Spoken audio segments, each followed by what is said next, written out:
Oke.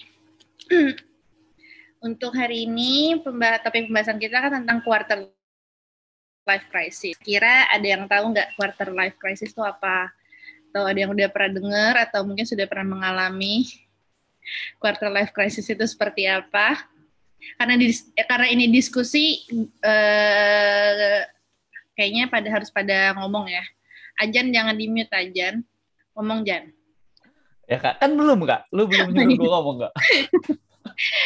Kira-kira siapa ada yang ngerti nggak sih kira-kira quarter life crisis-nya apa sih gitu? Niko, terus siapa nih?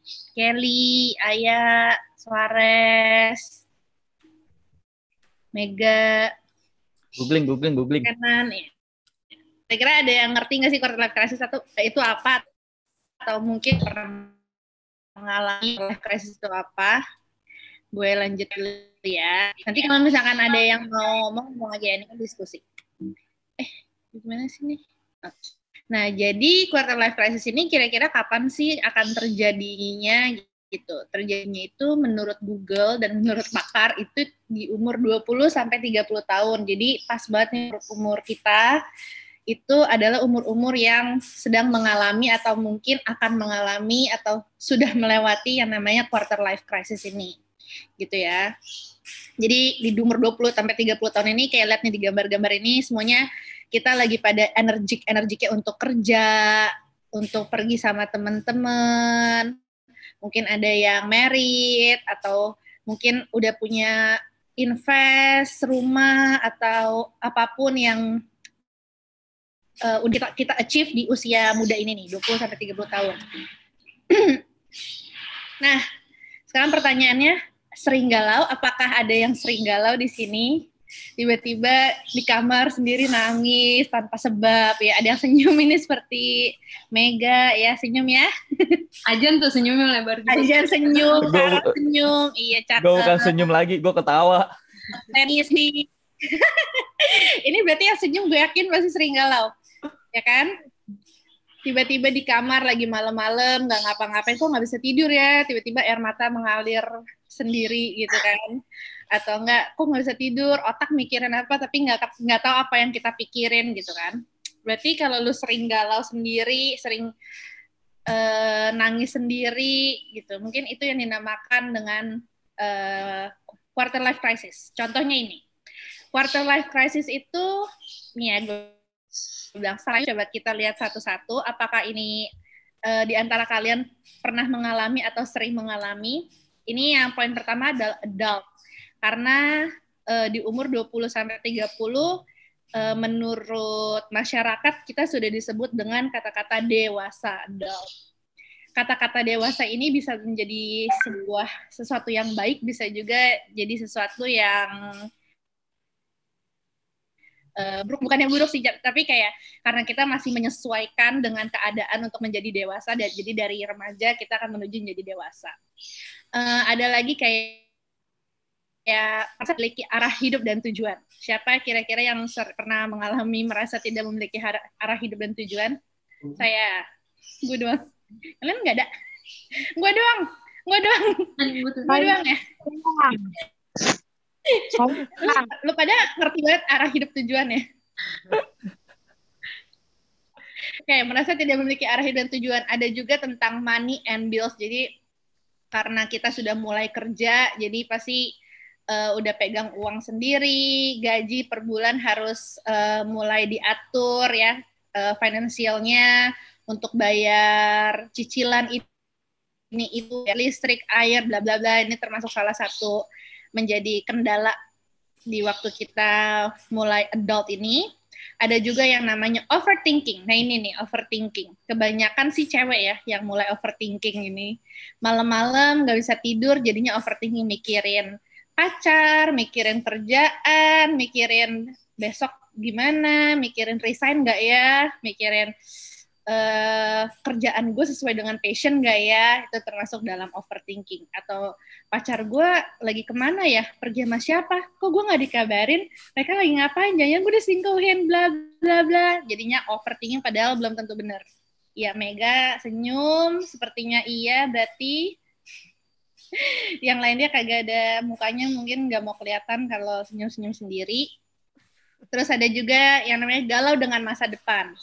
Ini juga salah satu yang lumayan banyak setelah gue search gitu ya, masalah di umur segini dengan galau dengan masa depan, kayak ntar gue mau jadi apa kalau gue kerja dengan di umur segini, masa depan gue akan seperti apa, gue punya rumah di umur berapa, nanti gue bisa menyenangkan orang tua atau enggak, dan lain-lain.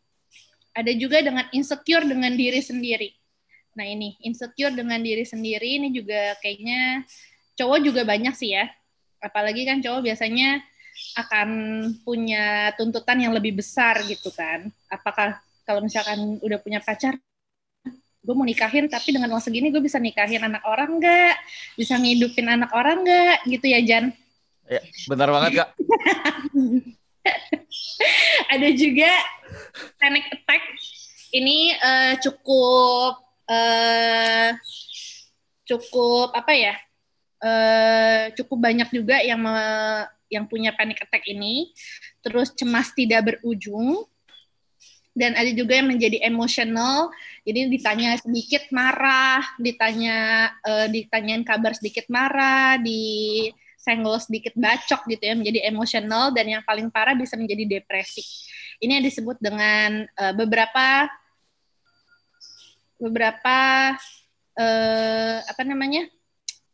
contoh kalau kalian sedang mengalami quarter life crisis ini. Sounds like you, ada yang mungkin sedang kalian rasakan, atau iya ya ternyata sering kayak gini, ternyata mungkin ini namanya quarter life crisis ya gitu. Oke. Nah, ini sebentar aja, ini kira-kira pertanyaan-pertanyaan yang mungkin suka kita mungkin pertanyain sendiri gitu. Gue harus ngapain lagi sih di hidup ini? Pilihan gue tepat nggak ya kerja ini atau ambil jurusan ini di kuliah? Gue sebenarnya mau apa sih di hidup ini? Kok tiap kali gue jalanin ini menurut gue salah, menurut orang tua gue salah, menurut teman-teman gue salah. Kok teman gue lebih sukses duluan ya? Sebenarnya gue hidup buat apa sih? Kok setiap yang gue kerjain gak ada yang berhasil ya? Kok hidup ini berat banget ya? Kok temen gue udah nikah duluan ya? Kenapa hidup gue ngestak-ngestak aja ya? Lebih baik gue mati aja deh. Ini adalah beberapa pertanyaan yang pikiran-pikiran yang sebenarnya menurut kita lebay, tapi ternyata emang nyata adanya, dan mungkin ini yang kita alami di hidup kita sendiri gitu ya, di diri gue sendiri. Karena sejujurnya gue pun pernah merasakan gitu, atau mungkin gue lagi merasakan. Jadi pertanyaan-pertanyaan ini tuh sering banget muncul di otak, apalagi kalau lagi malam-malam sebelum tidur, di saat lagi santai-santai, ada aja nih pertanyaan-pertanyaan ini gitu. Nah, kok bisa sih kita mengalami yang namanya quarter life crisis ini? Menurut Google atau menurut yang gue research adalah karena satu masalahnya adalah masalah orang dewasa. Lagi-lagi tentang adult gitu ya.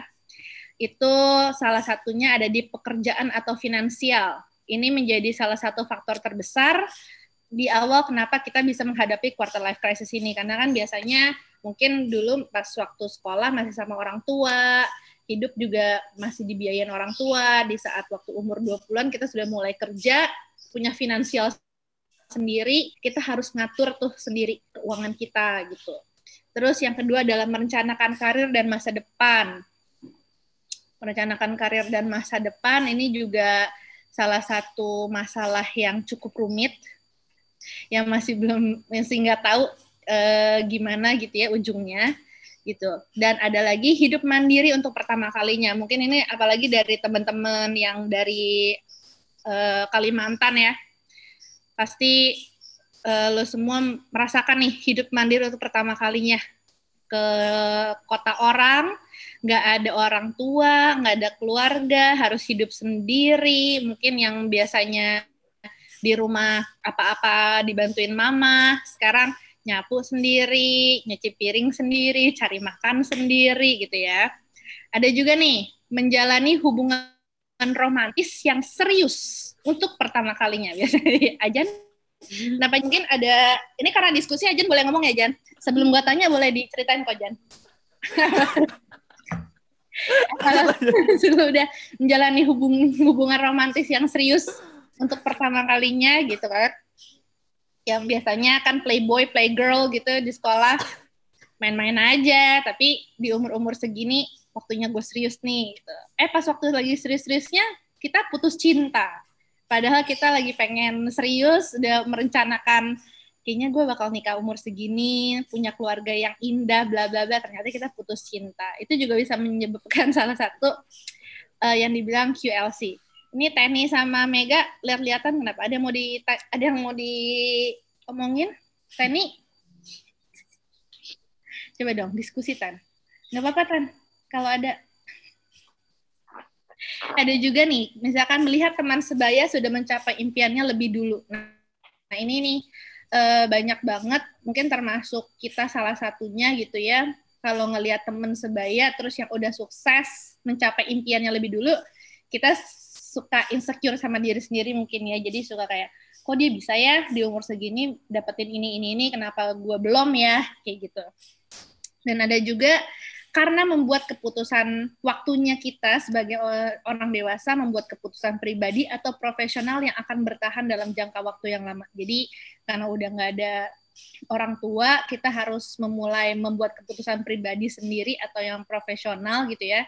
Tapi kita nggak tahu nih, bener nggak ya yang gue ambil, jangan-jangan gue salah. Ntar kalau gue ambil keputusannya ini, kalau gue salah gimana? Nanti kehidupan gue gimana? Bla bla bla. Mungkin gitu. Kalau menurut kalian salah atau kurang boleh ditambahin ya. Oke, nah menurut gue ini self gitu kan. Jadi setelah yang gue baca, kayaknya kita semua akan menghadapi yang namanya QLC ini, quarter life crisis. Jadi emang tidak mungkin orang itu tidak akan melewati hal-hal ini. Ini pasti, cuman nggak tahu kapannya gitu. Jadi menurut gue kita harus prepare ourselves untuk menghadapi ini gitu. Karena dengan adanya masalah-masalah ini itu membuat kita menjadi dewasa. Karena menurut gue ya untuk kenapa sih kita ada kena QLC ini, quarter life crisis ini, karena di umur-umur segini tuh ini waktunya kita menyesuaikan diri di pandangan masyarakat gitu. Jadi dari kita remaja, terus sekarang orang-orang masyarakat udah melihat kita dewasa, mereka mau lihat nih, ini bakal ngapain nih orang nih gitu di masa dewasa ini, apakah lo akan menjadi sukses, apakah kita akan menjadi tidak sukses gitu. Jadi akan banyak perubahan-perubahan yang terjadi, even itu dari keluarga, dari teman-teman. Karena kayak contohnya kalau teman-teman ya makin gede, teman-teman kita tuh akan semakin sedikit. Ruang lingkup teman-teman kita itu akan semakin sedikit dibanding kita waktu masih sekolah gitu. Nah itu kan juga sebuah perubahan. Mungkin juga ada perubahan masalah pekerjaan atau pasangan, finansial, dan lain-lain gitu. Nah perubahan-perubahan inilah yang bisa bikin kita tuh jadi cemas, jadi emosi, jadi panik, jadi nggak tahu kita mau ngapain gitu. Dan apa sih yang bakal terjadi selanjutnya menurut kayak gitu. Jadi menurut gue prepare yourself untuk kita menghadapi QLC ini. Nah kira-kira ada yang tahu nggak sih teman-teman ini gue kasih gambar apa? Kenapa prepare yourself gue kasih gambar ini? Yang tahu nggak ini gambar apa? Kaca. Apa? Itu proses pembuatan. Karo, ini gambar apa Karo? Gambar apa ya Kak? Kenan aja bingung, Ri. Gue juga nggak tahu siapa. Kenan juga nggak tahu nih apa. Keramik, guci apa sih? Keramik tapi kan Vas bunga Kak. Ya, jadi Tadi itu. gue pikir telur. Iya, pinter Kenan. 100. Jadi ini tuh adalah proses pembuatan vas kaca. Jadi gue kasih gambar proses pembuatan vas kaca. Jadi kalian tahu ya vas kaca, vas-vas dari kaca tuh yang cantik-cantik yang harganya bisa ratusan juta rupiah itu, puluhan juta mungkin ya. Itu ternyata dibuatnya itu nggak seindah yang kita lihat gitu. Jadi gue juga suka maksudnya suka diomongin sama mungkin dari keluarga, dari papa, dari mama gitu. Menjadi dewasa itu tuh nggak mudah gitu. Pasti banyak yang harus kita pelajarin. Nah, makanya gue mengambil filosofi asik. Filosofi ini nih, proses pembuatan vas kaca. Jadi lo lihat ini tuh dia dibakar, ditempa, dipanasin, dibentuk-bentuk gini. Ini tuh pasti rasanya sakit banget. Nah, mungkin itu proses yang sedang kita hadapin gitu. Dari masalah-masalah yang sekarang kita punya, itu adalah kayak gini, proses-proses yang waktu kita lagi dipanasin, ditempa, ditusuk-tusuk, itu sakit, cuman semuanya itu harus kita lewatin agar kita bisa menjadi vas yang secantik ini gitu, biar bisa menjadi dewasa yang semestinya kayak gitu. Jadi gitu ya teman-teman, maksudnya gue juga masih belajar dan tahu itu pasti susah, cuman kita harus bisa melewatinya, dan pasti semua orang tuh akan melewati hal itu gitu, jadi nggak mungkin lo sendiri gitu. Nah, sekarang waktunya sharing sih. Tunggu. Lu ngambil foto gue dari mana? Nah, jadi gue mau nanya-nanya, kita mau tanya-tanya, bukan cuman gue, jadi semuanya gue minta siapin satu pertanyaan untuk Fania dan Jap Johnson. Anjay. Ya. Semuanya harus siapin satu pertanyaan untuk mereka mengenai masalah tentang quarter life crisis ini, gitu ya. Pokoknya satu orang satu pertanyaan. Gue akan tunjuk random dan semuanya harus menanyakan sesuatu mengenai QLC ke kehidupan mereka gitu. Jadi ini kita sama-sama sharing, oke? Mungkin dari Fania dulu kali ya. Fania, umur berapa Van sekarang, Van? Aduh, jujur apa enggak nih umurnya ya? Kalau 93 tuh berarti gue sekarang 28 ya? 28. Oke, 28 berarti pas ya masanya ada di masa-masa untuk quarter life crisis ini ya.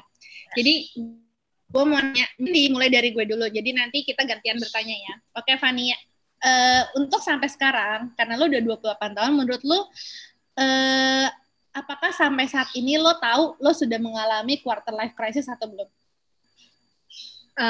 Kalau menurut gue tahu gue udah pernah mengalami, dan kalau masih mengalami mungkin menurut gue masih proses mengalami quarter life crisis.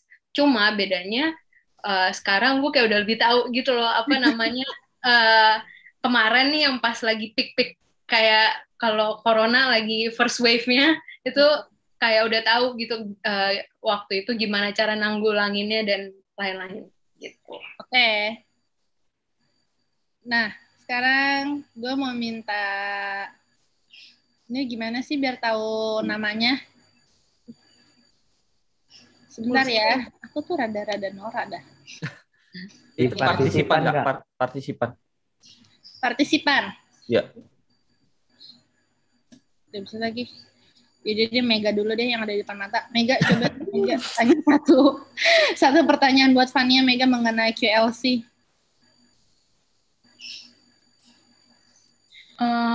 Mungkin pertanyaannya apa yang paling dirasakan berat gitu pada saat Kak Fania mengalami quarter life crisis ini, itu apa yang paling berat? Kalau misalkan ini kan tadi Kak Ria udah jelasin tuh kayak ada overthinking, terus apa yang menurut Kak Fania paling berat waktu itu atau yang sedang dialami mungkin sekarang?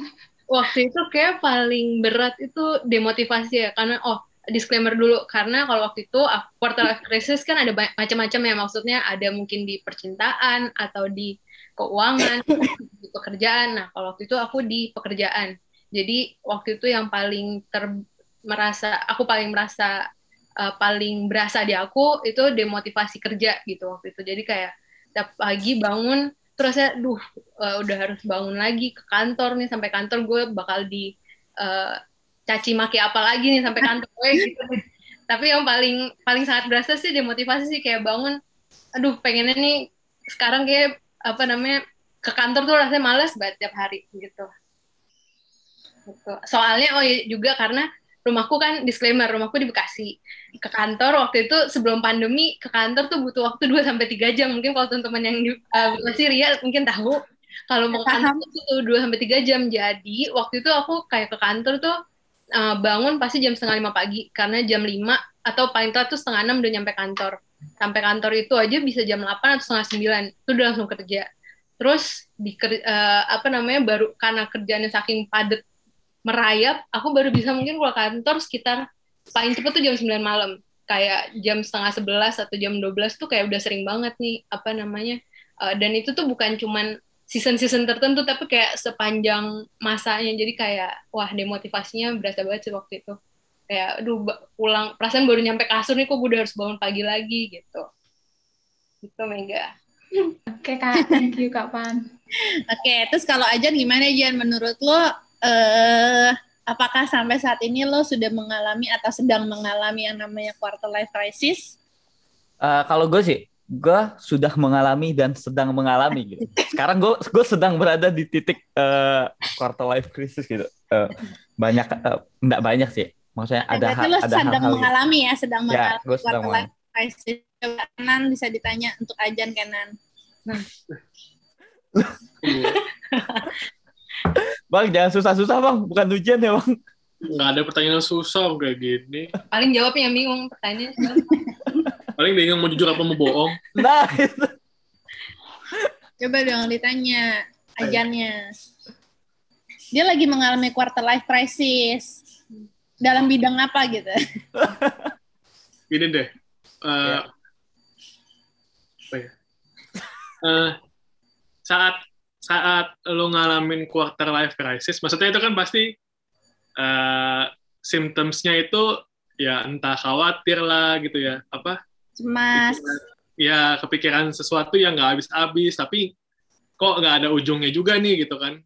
Cuma khawatir doang, yang bisa jadi frustrated atau depressed. Nah, apa yang lo lakuin untuk menghilangkan kecemasan itu? Coba dikasih 2 pilihan ya. Ya. Apakah melarikan diri atau mencoba cari solusi? Dan gimana caranya? Kalau gue milih buat nyari solusi gitu. Dengan hal-hal yang udah gue alami kemarin, gue milih buat nyari solusi. Cara gue dapat solusi, gue tanya ke orang yang lebih tua, lebih senior, dan yang gue rasa punya pengalaman yang lebih dari gue gitu. Gue punya temen yang gue udah anggap kayak abang gue sendiri. Gue cerita sama dia, minta diskusi sama dia. Terus gue punya tante yang menurut gue dia orang yang berpikir kritis gitu. Dia orang berpikir kritis, pemikiran dia cukup panjang. Dan gue sering cerita, curhat sama dia dan suami dia gitu. Minta saran mereka buat ngatasin apa yang sedang gue alami gitu. Itu cara gue buat menghadapinya. Asik. Ya, keren, Jan. Sekarang gue mau dengar suara Kelly. Coba Kelly. Kelly bisa ditanya satu pertanyaan terserah untuk Fania atau buat Ajan mengenai tentang quarter life crisis-nya mereka. Kelly mana? Ya, halo Kak. Halo. Bentar Kak.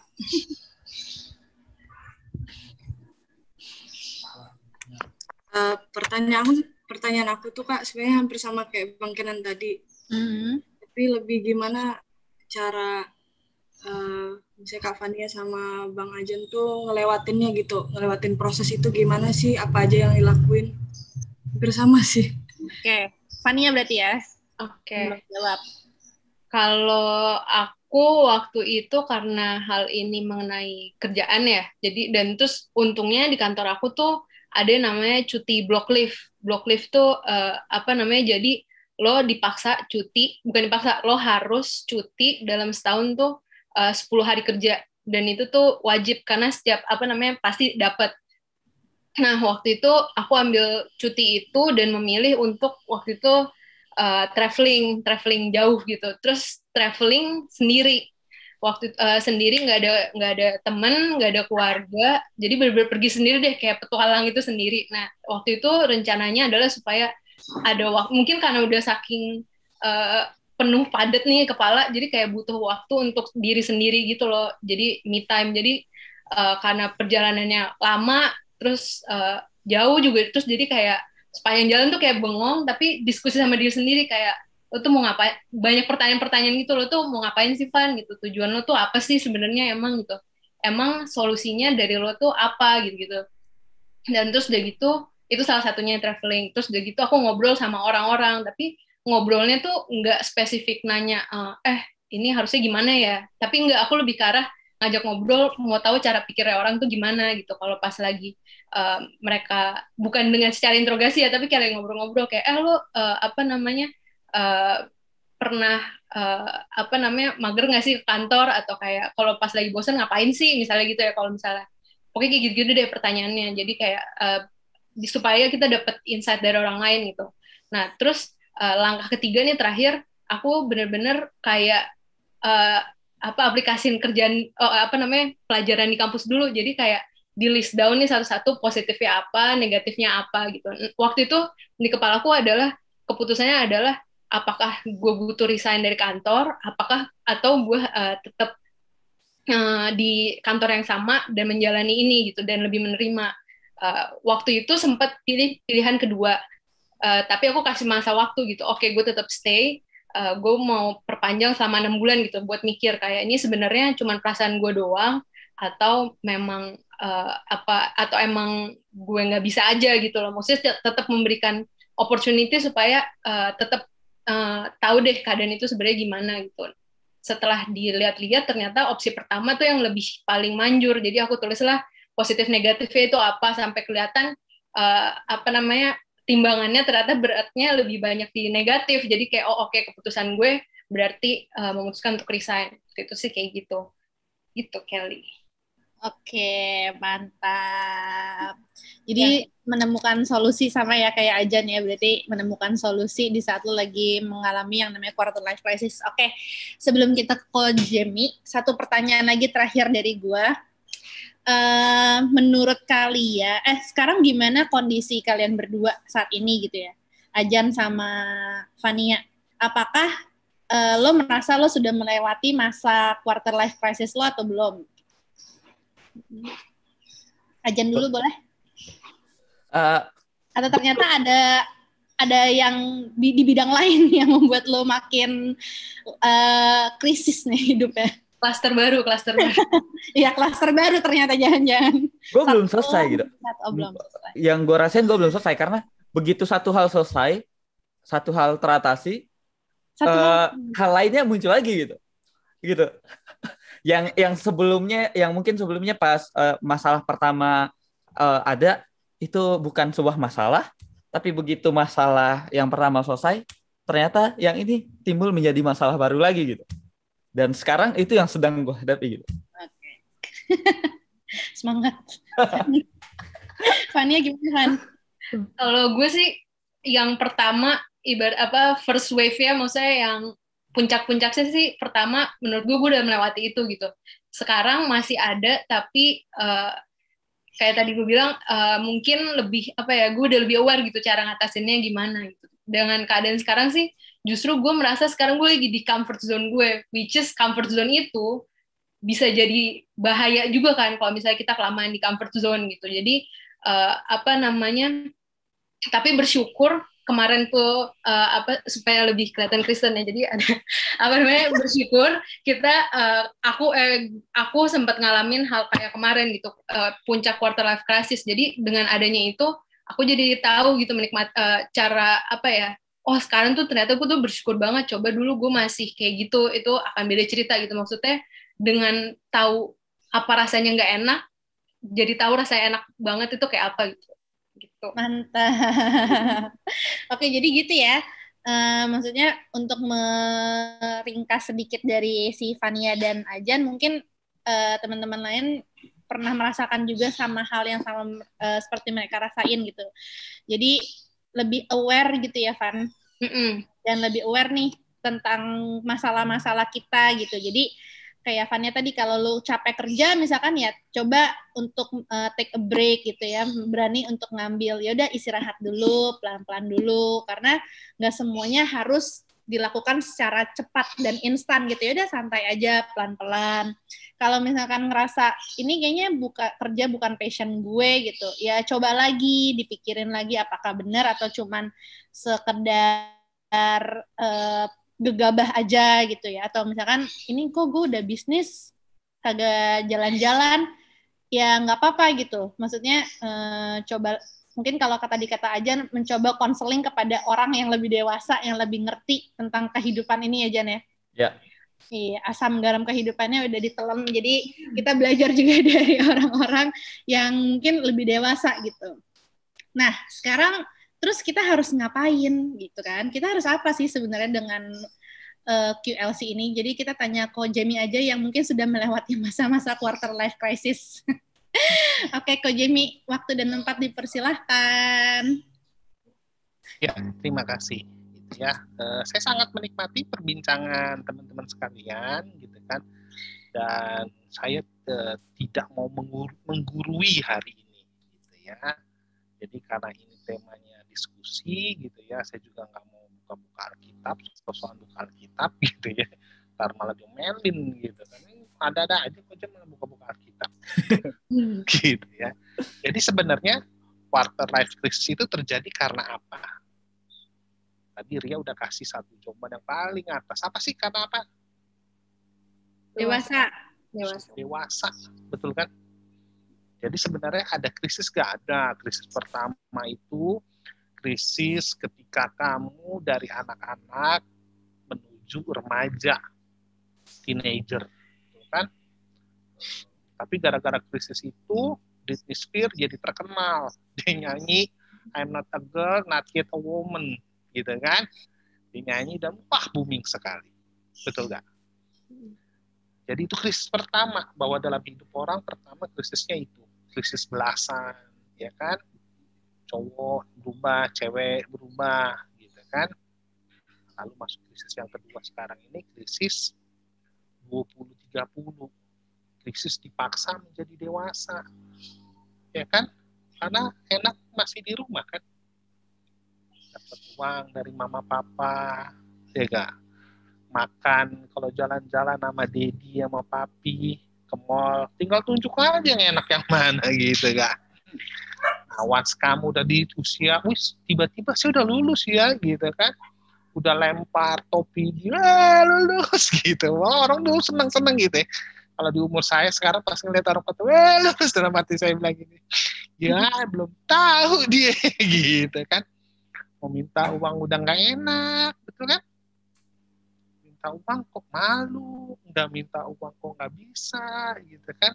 Udah mulai ngeliat tuh kalau ke menu, dulu kan pilihnya yang paling mahal, sekarang dilihat yang ini udah pernah makan, yang ini udah pernah makan, yang ini yang lebih murah, kayaknya lebih banyak, gitu ya. Itu karena kita dipaksa menjadi dewasa. Lalu ciri-ciri orang dewasa itu apa sih? 3 yang tadi teman-teman udah bilang, ya. Itu ada karir. Betul nggak? Karir itu ada apa? Pekerjaan. Yang kedua, karir kedua kita, karirnya apa? Karir keluarga. Betul kan? Pertama kita kerjaan, yang kedua keluarga. Nah, ini yang biasanya kadang-kadang kita suka lupa. Karir ketiga pelayanan. Ya, waktu dulu Kenan, Fania, Ria, Benga, gitu ya. Terus teman-teman yang lain, waktu sudah SMA, terus pada mau kuliah, yang keluar negeri, seingat saya hampir rata-rata yang keluar negeri saya antar di bandara. Dan saya bilang, mereka akan keluar sejenak dari gereja, dan one day mereka akan balik. Dan ketika balik lagi, saya juga akan tahu, kamu pasti tidak akan lanjut ke yang nomor 3. Kamu akan memulainya dengan karir kamu. Gitu ya. Saya udah tahu kenapa, karena saya juga ngalamin dulu. Ketika umur 22, 23 udah mulai lulus kan? Nah, mulai lulus, mulailah cari kerja. Ya, kalau Fania dengan ini kerja dilanjutin atau kagak, gitu kan? Apalagi kalau orang suka kesindir dulu kan dengan ucapannya Bob Sadino. Ya, kamu pergi pagi-pagi, pulang malam-malam. Situ kerja atau dikerjain gitu kan? Terus kamu pikir, ini gue dikerjain sama kantor sama ini gitu ya. Dan terus terang banyak juga dulu orang yang quote-unquote pengusaha muda yang akhirnya dia berhenti dari kerjaan terus bikin bisnis, lalu mengquote itu, mememehkan itu gitu ya. Terus ngatain lu kerja apa dikerjain gitu ya. Terus teman-teman yang masih kerja di kantor kok malu, sedih, digituin gitu kan. Tapi hari ini orang yang lagi kemarin 2 tahun lalu bikin meme itu kerja atau dikerjain lagi kaing-kaing. Kenapa? Cari uang susah, dia udah jadi pengusaha, dia harus bayar karyawan. Kaing-kaing nggak? Oh, kaing-kaing sekarang. Pengusaha-pengusaha muda itu lagi kaing-kaing, saya tahu banyak. Yang sekarang saya bilang, kemarin lu bilang kerja atau dikerjain. Sekarang lu pengusaha atau lu diperes sama karyawan. Udah pusing-pusing gitu kan. Artinya apa? Mau apapun peran yang kita ambil, baik pengusaha atau pekerja, sama-sama ada risiko, betul nggak? Saya selalu bilang ke teman-teman yang dari Mika, kamu nggak pernah ngerasain sulitnya cari kerja. Karena kamu lulus kuliah, langsung kerja. Ikatan kerja 5 tahun, 7 tahun, 10 tahun, saya nggak tahu. Coba tanya Ciciria. Apply surat, gitu kan. Nungguin panggilan surat. Ya, saya ngalamin itu. Kayak nangis-nangis, gitu ya, doa puasa. Nggak pernah doa puasa, sampai doa puasa cuma nungguin surat yang kamu kirim ke perusahaan dibalas, ditelepon lah minimal. Pak, datang ya ke sini interview. Kamu nggak pernah kan yang teman-teman dari Mika ini nggak pernah tuh gitu. Interview, terus tanya gitu kan, ketemu ke kantor, ditanya mau gaji berapa, kamu bingung deh, gaji berapa? Mau minta segini kegedean, terminta gede nggak digaji, nggak diterima gitu kan? Ya, itu ya karena di karir begitu. Ya saya waktu tadi inget-inget umur perempat, umur 25 itu yang terjadi pertama ya di karir. Kerja sudah 2 tahun, saya lulusan accounting, dan hebatnya selama accounting 4 tahun di sekolah, bikin laporan keuangan saya nggak pernah balance. Jadi memang salah jalur saya. Nggak pernah ada minat di accounting, tapi karena keadaan, situasi gitu ya, saya masuk ke kampus juga udah saya turun dari 213, saya masuk, terus saya turun, saya lihat ada STIE Gunadarma, udah saya daftar aja gitu kan. Saya tanya bayarnya berapa, 2 juta, oh ya udah saya tanya mama saya, mama ada 2 juta, nggak ada, ya udah saya daftar di sini aja deh yang saya terima. Ya.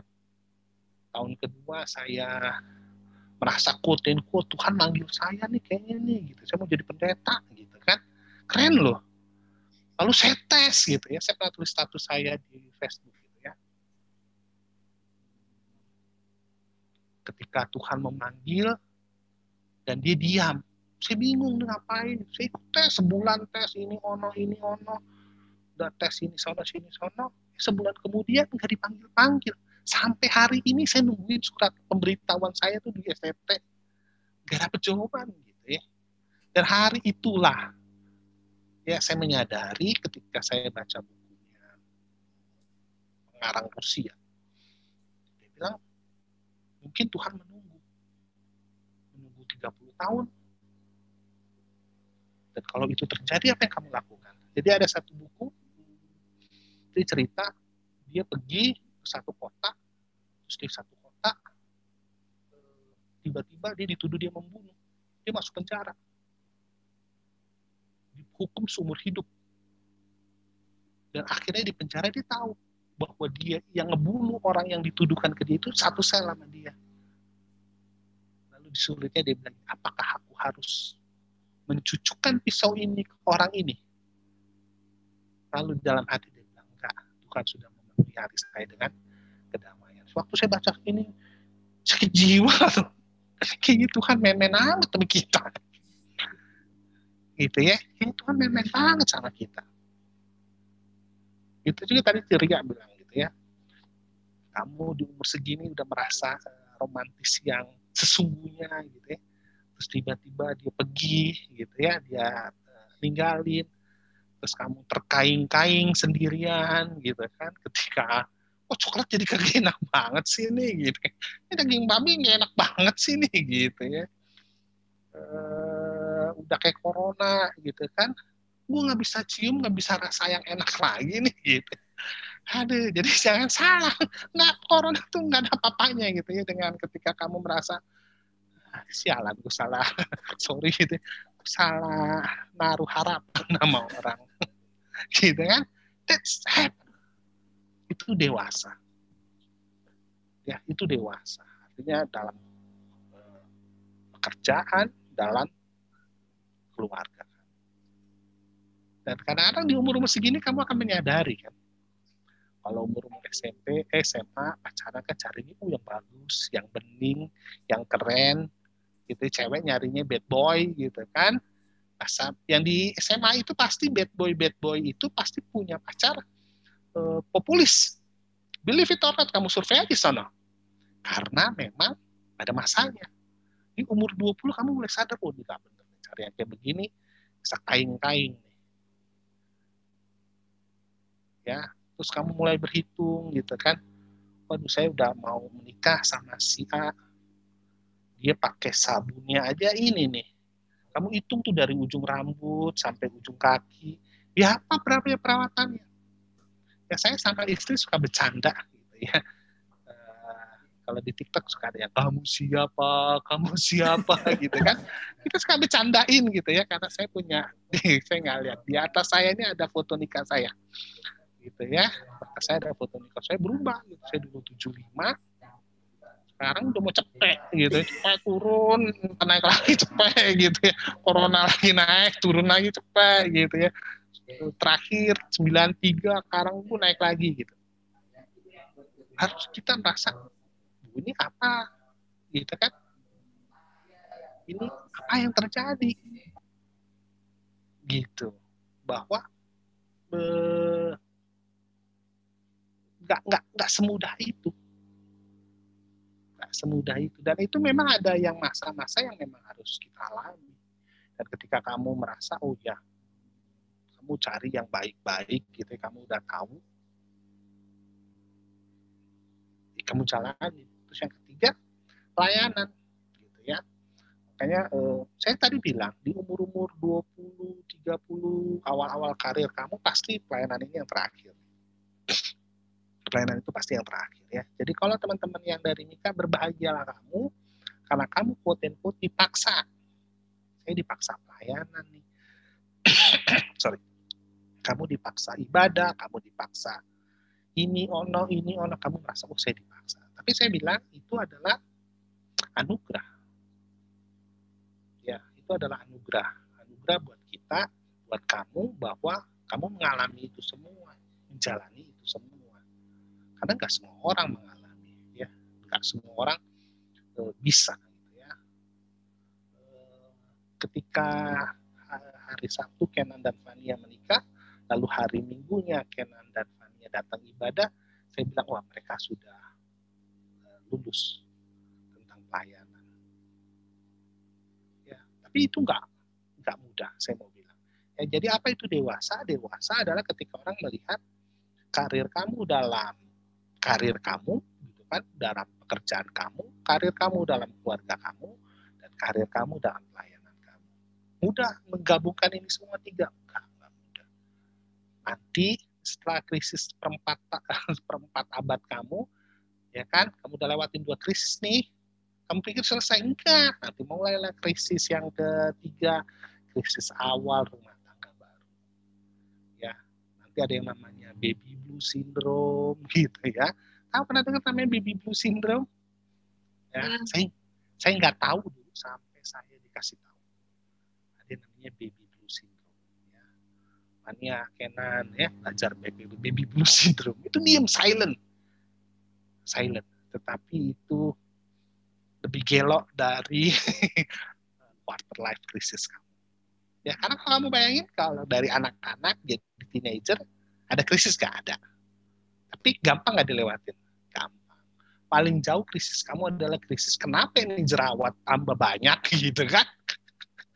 Iya betul gak? Itu krisis dari child to teenager. Lalu dari teenager menuju quarter kamu akan ketemu krisis yang apa itu kehidupan. Tapi nanti setelah itu masuk lagi krisis awal anak keluarga-keluarga muda baby blues syndrome, ya. Lalu istri merasa lelah kerja, suami merasa lelah kerja, apalagi sekarang pandemi. Tadi saya bilang sama istri gini, Malina, untung juga ya Tuhan baik ya, kasih krisis ini di zaman 4.0. Coba kamu bayangin, krisisnya 10 tahun yang lalu aja, pandeminya 10 tahun yang lalu, ya, telepon masih pakai SMS, udah di rumah aja kita diem bengong. Game-nya cuma satu ya Kak, Nokia. Game cuma satu, Nokia, main ular gitu, aduh Tuhan. Snake. Gitu. Oke, saya tidak banyak. Saya berharap kita berdiskusi. Yang mau bertanya, saya persilahkan. Gitu ya. Ini foto di ini nih, di Bogor nih. Saya di Bogor nih. Ya, silakan. Ada yang mau bertanya, kita berdiskusi. Ya, silakan. Aku. Iya, Fu. Bentar, Feedback, Fu. sama Berduaan siapa itu Afu? Jadi feedback.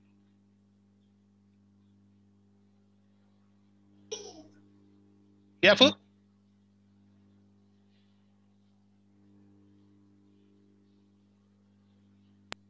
Halo. Masih? Ya, Bu? Bentar kok, si Afu pindah. Pindah dia. Nah, gitulah. Ini kok kan, ada aja. Pertanyaan saya nih, kan yang saya tahu gitu kan, ada dua kondisi nih ketika kita buat keputusan, dan keputusan itu berkemungkinan besar kita sesali gitu kan. Yang pertama ketika kita terlalu senang gitu kan, ketika terlalu senang dan ngambil keputusan, mungkin itu lebih besar gitu kemungkinannya untuk disesali gitu. Atau ketika kita kayak depresi gitu kan, depresi terus kita agak tertekan gitu kan atau gimana, itu keputusannya berkemungkinan besar juga bakalan kita sesali gitu kan. Terus yang kayak tadi itu kan rata-rata kalau kita dalam masalah gitu kan, ngambil untuk melewati fase pertama misalnya gitu kan, untuk kita merasa tenang gitu kan, itu yang lebih penting kan. Pertanyaan saya tuh mau nanya gimana, maksudnya pengalaman Ko Jemi gitu kan, ketika lagi ngalamin kayak yang ada masalah gitu kan dalam kehidupannya gitu, itu untuk tenang dulu gitu, maksudnya ambil break dulu bentar nih untuk ngambil keputusan selanjutnya biar nggak disesali gitulah gitu kok. Yang saya ini gimana gitu cara kita nahan diri dulu langsung, kan biasa kalau ini pengen ngambil keputusan cepat-cepat gitu kan kalau kita punya masalah gitu. Ya, jadi begini, bahwa semua itu ketika kamu bilang kalau terlalu senang kita putusin salah, kalau terlalu sedih kita putusin salah. Artinya kalau ketika kamu sadar itu udah bagus. Artinya ya jangan memutuskan di saat terlalu senang atau di saat terlalu sedih. Ya, kalau di kantor bos saya bilang begini, Jim bikinin surat buat kementerian ini gitu ya, surat komplain ya Jim gitu. Biasanya ketika dia ngomong, bos saya ngomong begitu, istri bosnya kalau teriak gini, inget ya Jim, biasa ya Jim, kamu susun hari ini, udah gitu jangan kamu send, jangan dikirim. Kamu diemin dulu, malam kamu inget-inget lagi gitu kan, menghayal lagi, besok pagi kamu baca lagi, kamu rubah sedikit, besoknya malamnya lagi kamu pikirin lagi, lusanya baru kamu kirim gitu ya. Artinya memang butuh waktu. Nah, kenapa butuh waktu? Ya karena supaya tidak salah. Terus yang kedua adalah harus membiasakan diri untuk sering-sering dengar yang baik. Itu akan mempengaruhi keputusannya kita. Artinya begini, nggak nggak tahu terus tiba-tiba merasa oh Tuhan ngomong nih gitu, ada ini suara begini. Oh kamu bilang begitu mas, saya langsung bilang sih coba dirongsen dulu deh kepalanya gitu. Jangan nanti ada ya. Jadi beberapa penelitian di Amerika itu bilang orang yang sering merasa mendengar suara Tuhan atau suara setan itu mungkin di otaknya itu ada tumor sehingga dia merasa dia mendengar suara Tuhan gitu. Coba dulu periksa dulu gitu ya.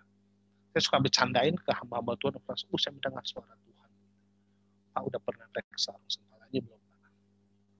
Jangan itu cuman tumor di otak kecil Bapak yang mendorong sehingga Bapak berhalusinasi.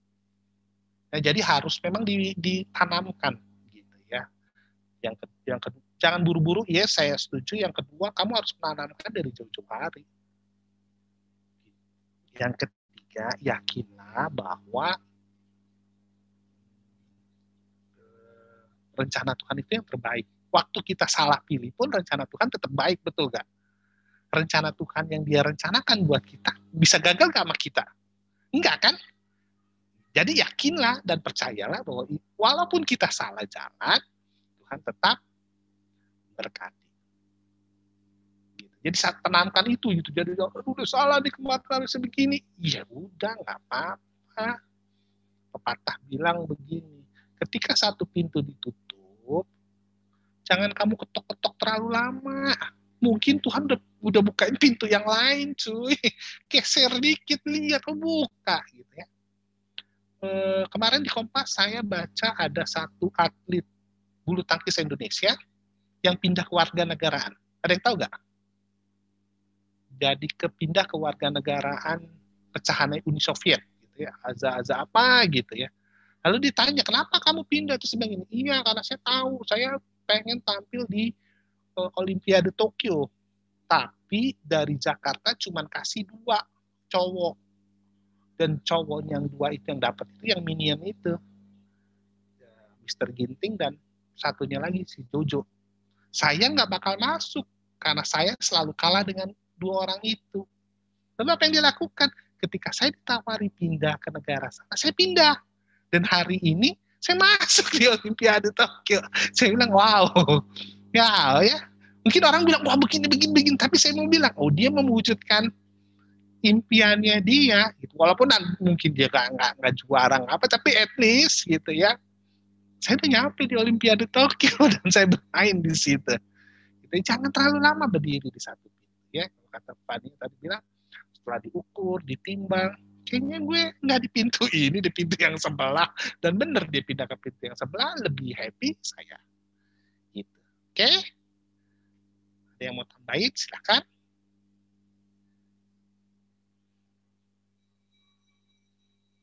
Ada yang mau tanya lagi? Aku mau nambahin boleh nggak Kak? Berdasarkan boleh, silakan. Kita jadi, berdiskusi. Ya, kalau waktu itu aku kan karena quarter life crisis itu dalam hal kerjaan kan ya. Salah satunya tuh kuncian yang terpenting tuh kayak tahu masalahnya tuh di mana sih, inti permasalahannya waktu di mana sih sebenarnya. Jadi kayak waktu itu demotivasi, ya aku juga discuss juga sama bos aku gitu. Permasalahannya aku tahu ternyata permasalahannya itu adalah di waktu, bukan yang lain-lain. Jadi ketika kan pasti kalau mau resign, bos pasti nanya kan, lu gue naikin gaji deh, daripada lu pindah kantor lain, gue naikin gaji lu gitu. Terus sebelum bos aku nanya itu, aku sebelum diskusi sama bos, aku udah mikir-mikir, emang kalau gue ditambahin gaji, gue masih mau di sini ya gitu. Pas tahu permasalahan intinya, enggak sih, ternyata masalahnya bukan di duit, masalahnya itu ada di waktu. Jadi kayak ketika mau dikasih duit lebih, tapi lo nggak ada waktu untuk menikmati itu, ya percuma juga gitu kan.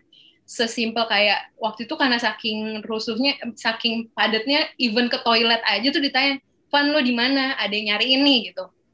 Gue lagi di toilet, kenapa gitu? Maksudnya sampai 5 menit aja tuh keluar dari laptop tuh pasti dicariin gitu. Jadi kayak bener-bener toxic deh, ibaratnya toxic banget, sampai lebih ke arah culture perusahaannya gitu. Jadi selain ditawarin naikin gaji mau apa enggak, ditawarin juga ya udah deh gue pindahin rotasi kerjaan, dipindahin ke divisi yang lain, lo mau nggak?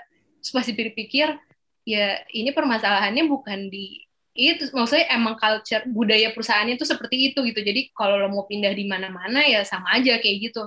Even waktu itu aku juga bilang ke bos aku kan, bos aku tuh cowok, gue di sini nggak ngelihat role model gue gitu sebagai perempuan gitu. Karena ya kalau perempuan, waktu ini pemikiran my personal opini aku ya, kalau perempuan itu kan one day lo akan mempunyai anak gitu, aku mikirnya, terus akan berkeluarga gitu.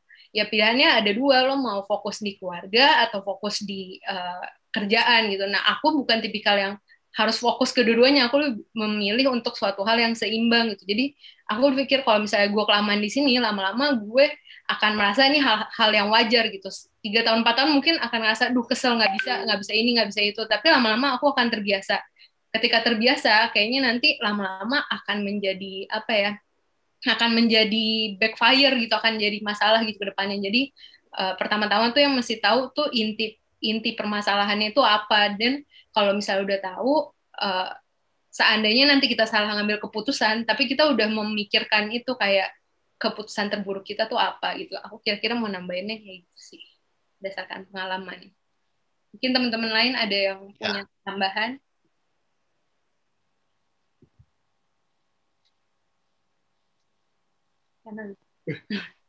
Karena juga mau ngomong katanya.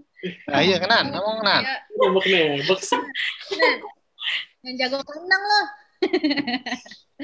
Ditodong-todong gini gue. Nah, waktu itu juga aku diskusinya juga sering juga sama Kenan, jadi kayak apa ya, kita saling bertukar pikiran gitu. Kalau misalnya gini sebenarnya wajar nggak sih gitu-gitu deh. Jadi kayak butuh partner diskusi yang tepat juga, itu penting. Mungkin aku nambahin dikit aja sih. Kalau ngomongin apa ya, quarter life crisis itu pasti tiap orang mempunyai masalah dan pemikirannya masing-masing gitu ya, caranya masing-masing. Nah kalau aku tuh even dari akhir-akhir kuliah aja tuh udah mulai ngalamin tuh namanya quarter life crisis gitu ya, karena kuliah kan sempat ke luar negeri, kerja, hidup sendiri gitu ya, ketemu orang asing dengan culture yang berbeda. Kita aja berusaha sopan tapi dia balasnya ketus, sesimpel itu aja udah bikin, wah ini gimana ya, gue masih berapa bulan di sini tapi hidup gue kayak gini gitu, gimana mau jalanin hidup gitu-gitu kan. Sampai kuliah, tesis, aku skripsi itu punya waktu cuma 3-4 bulan, 3-4 bulan harus bikin sebuah alat gitu ya, karena kuliahnya robot, harus bikin sebuah alat, teknologi, dan juga bikin literaturnya. Mikirin idenya aja udah 1 bulan 2 bulan gitu ya, gimana cara bikinnya gitu. Terus di Hamin 1 minggu sebelum final submission, ada asisten, apa sih bilangnya, dosen pembimbing. Itu itu dia bilang gini, yang kamu buat selama 3 bulan ini salah. Udah kamu nggak usah lanjutin, ini salah semua, mending kamu nggak usah lanjut. Kayak what gitu, tinggal seminggu diomongin kayak gitu. Wah, itu otak panas banget rasanya gitu kan. Wah, ini gimana ya? Nah, sama sih. Terus lulus kuliah pun, aku coba ngejalanin saran orang-orang. Lu sebelum lulus kuliah, coba lamar-lamar kerja. Jangan lulus dulu baru lamar kerja. Nanti kelamaan. Soalnya kan butuh proses. Itu akhirnya dijalanin. Itu pun maksudnya kita kasarnya udah colong start gitu ya, buat ngelamar kerja. Itu aja baru dapat kerja tuh sekitar 5 bulanan. 5 bulan itu nganggur baru dapat kerja. Dimana kasarnya kok gue udah colong start nih, teman-teman gue mulai belakangan. Tapi kok teman-teman gue pada mulai dapat duluan ya gitu ya. Itu yang namanya interview, orang bilang forum group discussion itu, wah udah hampir tiap minggu tuh ada gitu. Di interview, di forum di FGD gitu ya kita istilahnya dulu. Terus selalu merasa kok yang lolos malah yang menurut gue kurang ya gitu. Itu kadang-kadang di otak kita aja tuh udah kayak gitu kan, kayak kenapa sih, apa sih yang salah gitu kan. Itu yang akan selalu jadi dalam pikiran kita tuh. Kenapa sih kok gue kayak gini, apa sih yang salah dengan gue, kayaknya gue udah ngelakuin semua tapi kok nggak ada result gitu ya. Nah, satu hal yang aku mungkin mau sharing gitu ya. Tadi benar yang kalau kata Kak Jamie bilang, aku selalu punya prinsip dalam hidup itu time heals gitu ya. Biarin waktu yang menyembuhkan kasarnya gitu. Jadi nggak semua harus diburu-buru. Dalam arti bukan berarti melama-lamain ya, tapi bukan jangan semua diatur sesuai waktunya kita gitu. Karena waktunya Tuhan tuh bukan waktunya kita, sesimpel itu kan. Cuma memang jalaninnya nggak simpel. Jadi singkat cerita, di saat aku ngalamin yang namanya down, depressed, even ya aku nggak pernah cerita juga sih. Maksudnya nggak pernah bilang bahwa ya habis kuliah tuh depressed banget hidup, mulai kerja dari nol gitu ya. Dapat gaji UMR, inget banget itu dapat gaji UMR pertama kali kerja. Setelah 5 bulan gitu ya, setelah 5 bulan nunggu dapat gaji UMR, terus yang lain teman-teman gajinya first graduate udah 2-3 kali lipat gitu kan, kayak ini gue kuliah mahalan uang kuliah gue daripada gaji gue gitu kan, sampai pikir bisa kayak gitu. Pulang ke rumah cerita ke papa, Pak aku dapat kerja nih akhirnya gaji segini. Respon papa cuma bilang gini, kok gaji kamu sama kayak tukang sampah? Wah itu gimana ya gitu. Kok nggak sesuai ekspektasi nih responsnya gitu kan. Cuma itu yang mengajarkan bahwa oh ya semua itu memang harus dimulai dari nol gitu. Kalau mau aku belajar bahwa semua yang dapetnya cepat itu bisa jadi hilangnya juga cepat gitu ya. Jadi nggak ada tuh yang namanya instan. Ya kayak mie instan, masak instan hilangnya juga laparnya cepet gitu kan. Nggak ada tuh yang makan Indomie bisa 4-5 jam nggak lapar lagi sih, nggak ada sih. Gitu kan. Nah, jadi yang selalu aku lakuin, setiap kali stres, setiap kali ada masalah yang nggak bisa diselesain waktu itu juga, gitu ya. Atau ada isu yang kendalinya nggak di kita nih, gitu. Kita nggak punya kontrol, tapi isunya pengaruh ke hidup kita. Aku selalu, ya first thing pasti berdoa gitu ya. Tapi, ya Kak doa, tapi kan doa nggak langsung dijawab gitu ya. Nggak langsung ada solusi. Tapi gimana sih? Nah, makanya tadi aku tanya Ajan, kalau Ajan gimana caranya dia cari solusi? Udah tanya ke orang-orang gitu ya.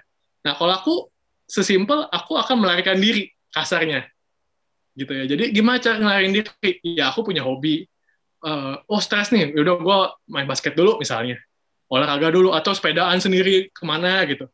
Itu, di saat kita jalan itu, walaupun kita lagi misalnya naik sepeda gitu ya, itu otak kemana-mana kan, mikir. Tapi ngelihat gedung, ngelihat apa yang kita suka aja tuh udah bisa calming down lah, bikin kita tenang dulu. Ini memang belum waktunya, sesimpel itu. Jadi makanya aku suka bilang agak sedikit berbahaya orang-orang yang nggak punya hobi gitu ya. Dalam arti, ya lu kalau stres ngapain dong? Kalau nggak punya hobi gitu ya. Maksudnya hobi tuh nggak harus olahraga, nggak harus musik. Sesimpel, Kak aku suka nonton, ya nonton gitu. It's a hobby gitu. Kak aku suka, ngapain ya? Ngumpulin pasir misalnya. Ada kan gitu, orang hobi ngumpulin pasir. Ngeliatin pesawat, itu banyak loh.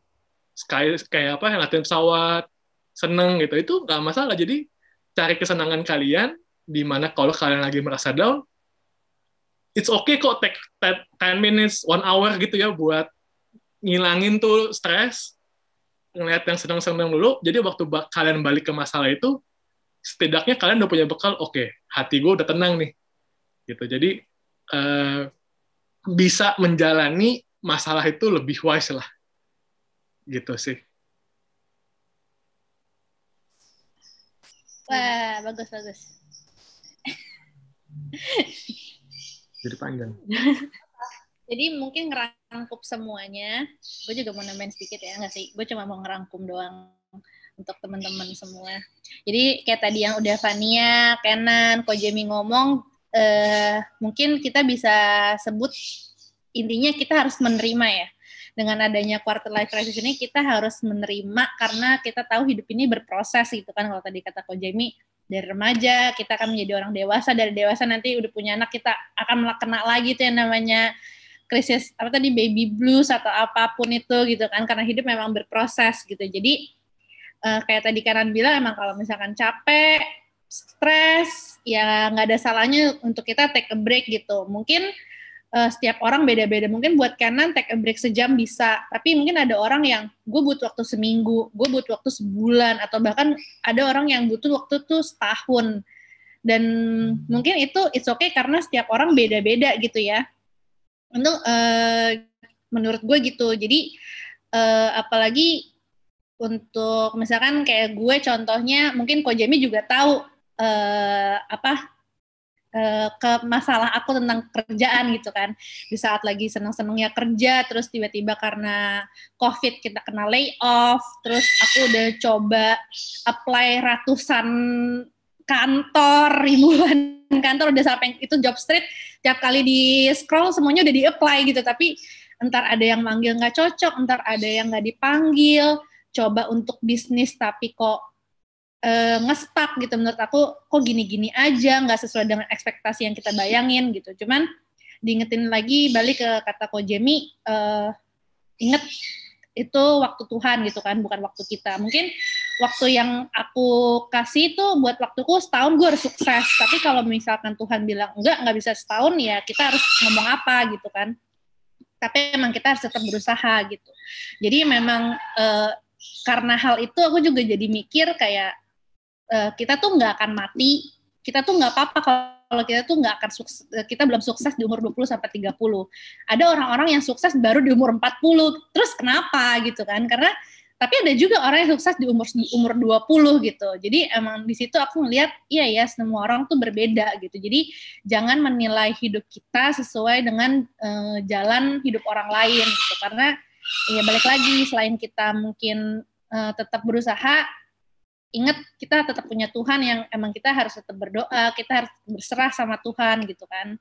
Jadi thank you banget Ko Jamie udah ingetin lagi buat kita. Ingat sekali lagi teman-teman, di saat kita merasa lagi ada masalah apapun, ya yang namanya waktu Tuhan itu nggak ada yang bisa atur gitu kan. Kita harus tetap berusaha, tetap harus berdoa. Ingat Tuhan pasti tetap kasih kita berkat, Dia pasti nolongin kita. Walaupun kita salah arah, Tuhan pasti tetap akan menolong kita gitu. Tuhan pasti nggak mungkin kasih kita. Ya, kata kasarnya kalau kata orang tua gue, lu nggak akan pernah ngerasain kelaparan gitu loh. Walaupun lu merasa uangnya nggak cukup, tapi ternyata bisa kan lu ngelewatin sebulan. Bisa juga ya, tapi ntar kita mikir lagi, tapi nggak cukup. Tapi tiap bulan bisa gitu dilewatin. Jadi mungkin itu cara kerja Tuhan yang mungkin emang kita tuh nggak ngeh gitu. Kok bisa ya? Ternyata ya ada Tuhan yang menolong kita tapi kita nggak lihat gitu. Jadi mungkin gitu ya. Jadi mungkin gitu kali ya. Sorry ke distract. Jadi apa ada tambahan lagi Ko Jamie atau sudah? Atau mungkin ada lagi yang mau kasih terakhir? Ya, yang mau tanya silakan. Satu terakhir gitu kan. Saya lagi mau ngambil satu buku dulu ya, yang tadi saya bilang ya. Sebentar ya.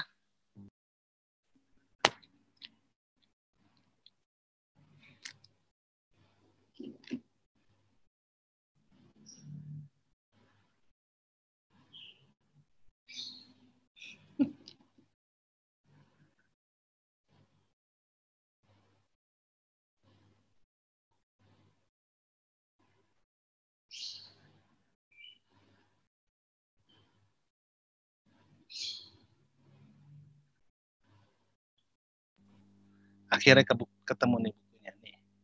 Buku yang cocok dengan omongan kita dari tadi. Kebaca nggak? Kurang jelas kok. Apa tuh Kak? Oke. Leo Tolstoy, Tuhan Maha Tahu tapi Dia menunggu. Ya, wah cerita-cerita di dalamnya ngilu-ngilu dah.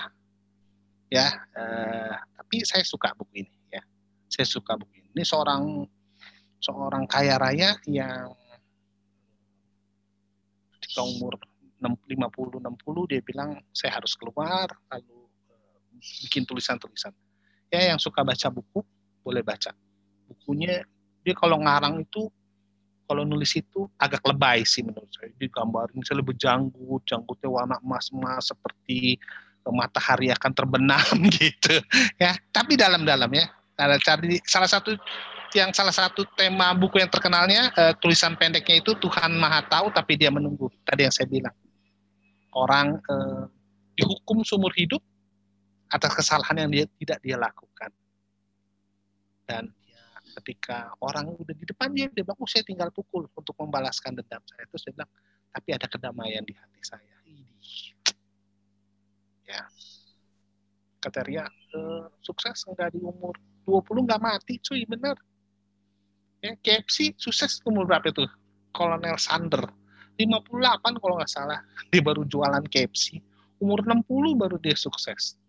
Umur 80 something dia baru meninggal. Gitu ya. Jadi kalau kamu hobi makan junk food, jangan takut. KFC mati umur 86, cuy. Bruce Lee umur 30, koit, jangan takut. When you happy, it makes your immune good. Ya, kalau orang Singapura datang gitu, wih, hebat juga nih Singapura. Ya, terus kalau tadi bilang me time, ya, Fania bisa me time, jalan-jalan keluar, ada yang punya hobi kayak Kenan, gitu ya. Terus kamu, saya nggak punya hobi, Pak, saya nggak punya cukup uang untuk melakukan me time. Apa yang kamu hobi lakukan aja. Even kamu berdiri di halte busway dan melihat semua yang ada gitu ya. Ada masa ada Yunus gak sih? Kayaknya gak ada Yunus ya. Yunus pernah bilang sama saya, kayaknya Ko Jimmy gak pernah kekurangan uang ya. Namun ada waktu di hidup saya, belum lama gitu, saya gak pegang uang sama sekali. Dan saya duduk di bangkunya busway, duduk ya melihat, gitu kan. Apa yang harus saya lakukan? Pikir sini, pikir sana. Oke, saya jual aset saya. Nggak mudah, ya nggak selalu semuanya pelangi ada. Ya, pelangi itu ada kapan? Setelah hujan. Kalau nggak ada hujan, nggak ada pelangi. Kecuali lagi disiram di tanaman tiap pagi. Saya bilang anak-anak, ada pelangi, tapi yang siram. Ya, mutiara yang paling bagus itu adanya di mana? Tahu terjadi prosesnya mutiara nggak? Mutiara itu kan adanya di Seychelles tuh kata jujur. Seychelles apa yang udah gitu. Makin Seychellesnya gede, batu mutiaranya nanti gede papi. Dia bilang begitu. Saya bilang enggak. Mutiara yang paling bagus itu adalah mutiara ketika si Seychellesnya masih kecil, dia ketelan karang. Kamu tahu Seychelles kan? Kerang itu, dalam itu ada pelindungnya nggak? Nggak ada. Makanya dia dikasih shell yang keras sama Tuhan. Nah, ketika dia lagi mangat mau mengambil makanan, air laut masuk, termasuklah di dalamnya ada batu-batuan. Keteleklah sama si Seychelles. Dia nggak punya tangan kan? Punya tangan nggak dia? Nggak punya tangan. Terus dia sakit gak di dalamnya? Karena kan dia semuanya kayak lidah kan? Lembut begitu kan kalau kamu tahu kerang kan? Lembut. Apa yang terjadi? Batu kerikilnya itu sakit gak buat dia? Sakit. Lalu caranya dia adalah dia keluarin enzim. Dia paksa tubuh dia keluarin enzim. Sedikit. Nah, enzim itulah mengkristal. Membuat batu karang tadi yang kecil menjadi mutiara kecil. Lalu makin terus. Dikasih lagi. Lalu jadi mutiara yang besar. Ketika kamu buka, saya bilang ke Juril, kamu buka Juril, ada mutiara yang besar. Tapi kalau kamu tanya Seychellesnya, tanya ke kerangnya, kata kerangnya, kagak tahu sekian tahun menderita supaya kerangnya besar. Makanya kerangnya itu rata-rata bulat karena dia lagi diumet, diputer. Ya, jadilah dirimu nanti indah pada waktunya. Ya, nggak perlu semua orang jadi sukses, gitu kan? Karena kalau semua orang jadi sukses, nggak ada yang tepuk tangan buat orang suksesnya. Kalau saya selalu bilang begitu ya, nggak perlu kamu jadi seorang yang hebat berdiri di mimbar, karena kalau ketika semua orang berdiri di mimbar, nggak ada yang duduk di bawah, wih hebat nih pujiannya gitu. Nikmati saja hidup, gitu kan. Kalau kasih Tuhan lebih diterima, nggak dikasih nikmati saja bagian. Jangan overthinking kalau kata Ria. Ada yang tanya? Kalau tidak ada, Kakak Vale yang akan balik lagi. Udah nggak ada yang mau tanya, kita bisa tutup dalam doa